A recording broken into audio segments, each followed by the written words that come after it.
I wanted to also ask you about the broader social reforms that the government's looking at, particularly pill testing. We've seen the police take a strong stance, at least the Force Command, saying at the moment there's no plans for us to change our view on it. Police Association have been out there firmly against introducing a pill testing regime. This week, the Premier said she'd take further advice, and it seemed to indicate to some observers that the government may change its stance in Victoria, of course, with ACT going a step in introducing that. From a police point of view, and as a former police officer, would you at all back any circumstances where pill testing would be introduced? Yeah, I've personally been against it for a long period of time because I'm of the view it's okay to say no. So we need to say to kids and young people it's not okay to take drugs. The outcome, again, we've seen multiple people either dying or in severe injuries due to taking those drugs. And even the testing may not have picked up on that.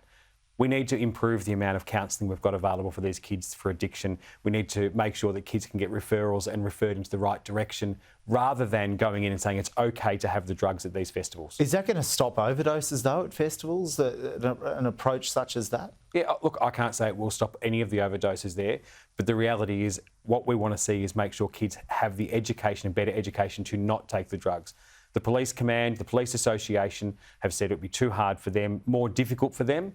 We need to make sure that we're backing the police, backing their word and trusting them. We've had a committee go around the world, which I know Fiona Battin was on at the time, that ended up coming back, and the then now Emergency Services Commissioner, who went over there with an open mind, came back saying, no, we shouldn't have pill testing. Just finally, I just want to ask you, you've obviously been in the Parliament for some time. The Premier, Daniel Andrews, obviously last year resigned, and everyone's been waiting to see what he may do next. And today we find out, courtesy of the Australians, Damon Johnston, that there's been 2 companies that Mr Andrews has registered with ASIC. Criticism that one of those companies may have a shareholding held by a Chinese-Australian businessman.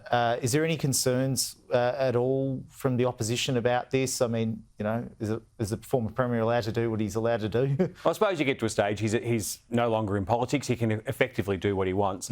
I think it raises questions, though, around the fact he spent $88,000 to travel to China and didn't take any media and hasn't disclosed what he's done over there. Was any of that involved in setting up his post-politics career? Because that was in a very short period of time after. These are questions the feds get asked all the time, who they deal with after.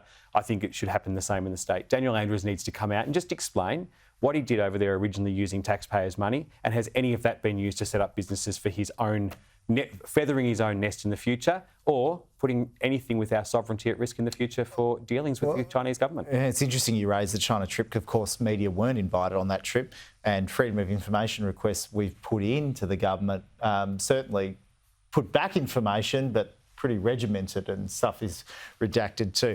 Well, I digress. Brad Battin, appreciate your time, and thanks very much for coming in to the studio today. Thank you, Simon. All right.